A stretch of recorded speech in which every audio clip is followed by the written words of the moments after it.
Home Street Bank is the sponsor of our podcast. Go to homestreetbank.com to learn more about them. They're our lender of choice, whether your banking needs are personal or business. Great people, great rates, tremendous service. That's homestreetbank.com. When a customer reaches out to you online, just how serious are they really?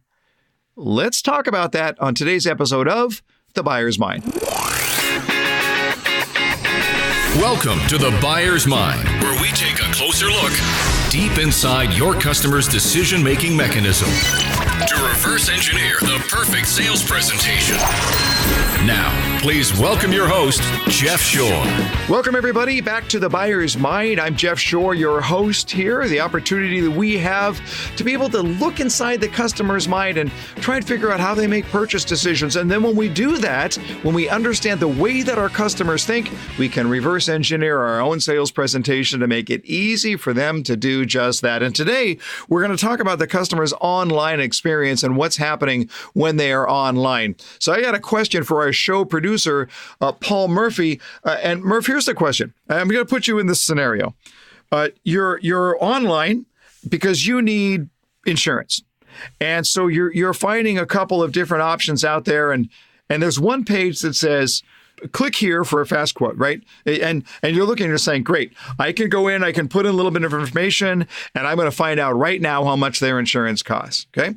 So you click on the page and you put in some information, and then it goes to the next page, and it says, give us your name, address, email address, all this information, and then somebody's going to call you very soon, and we'll give you a quote, okay? Here's my question for you, Murph.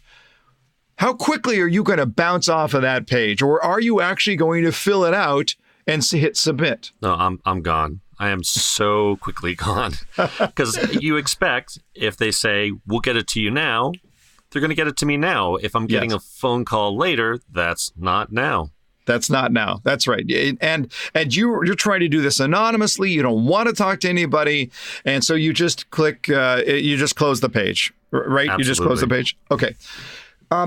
Marketers call that the bounce off rate. The bounce off rate. The bounce off rate is tracking the percentage of people who, when they get to that page, bounce off that page. Just close it and move on. You know what the bounce off rate is for all products in the United States? 97%. 97% of people are just like you, Murph, and just like me, by the way.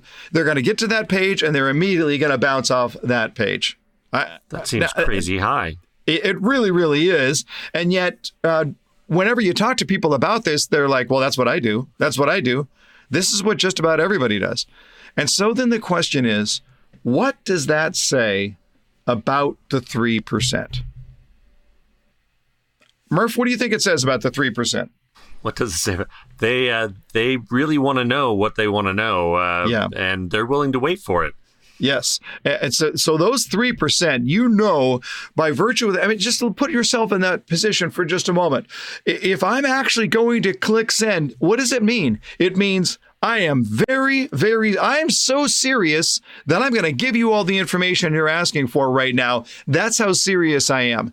And I want to just tell you right now, that is a huge clue about the quality of that prospect. Somebody who's sending information saying, here is all my contact. You know how much marketers pay to get good contact information? Here's somebody volunteering it to you and asking you for help. This is what we trainers sometimes call a buying signal. Look, this is the idea that customer is out there saying, please help me and please help me now. The customer who finds you online is gold. It's gold, and it's gold that's sitting right there in the surface. You don't have to dig for this gold. It's right there.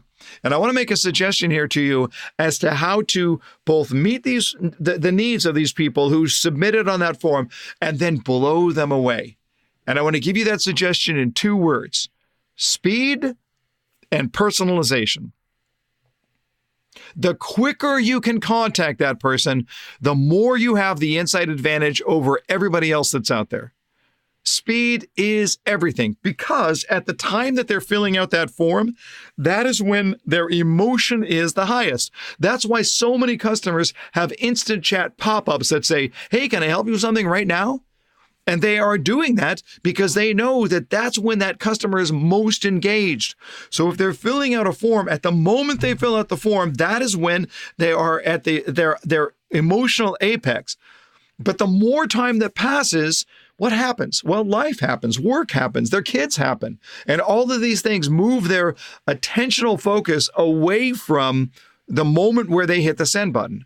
So when I can get back to them very, very quickly, I'm still connecting with them while their emotion is high. In fact, I might be connecting with them while they are on the webpage for one of my competitors, and I can then quickly jump in and interrupt my competitor's sales presentation, which doesn't break my heart at all. So the first thing is speed, and the second is personalization. So what we want to look at here, it's one thing to have an auto response clearly generated off of a CRM system here, but what you want to do is you want to make it as personal as you possibly can. That means that we're using their name in that follow-up. That means that when we reach out to them, we're saying, hey, listen, I see that you are that you're in Denver, and how about those Rockies? I don't know what you want to say. You got to do something here that finds some aspect of personalization. And why do we want to do that? So the customer knows you're not a robot. So the customer knows that you're actually a real person who's reaching out to them.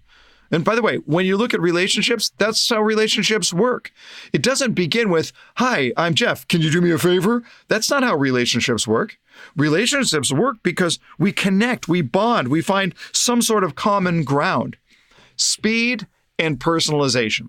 So I want to make this suggestion here to you. The next lead that you get, the very next lead that you get, understand what the customer had to go through just to hit send in the first place. And then ask yourself the question, how quickly can I get back to them? And how personalized can I make this? If you get those two things right, you are going to pick up gold nuggets that are lying right there. And you're going to have the opportunity to make a radical difference in the lives of the people you touch. All right, there you go. Another episode of The Buyer's Mind. Now you have the opportunity to go out and apply it. But if you're listening right now on jeffshore.com or on YouTube, hop over to iTunes if you would, please. Rate the show, drop in a quick review, and by all means, subscribe. Growing that subscriber base helps us to grow it even more and to get the word out to more and more people. We really, really appreciate it. It means the world to us. But until next time, go out there and change someone's world.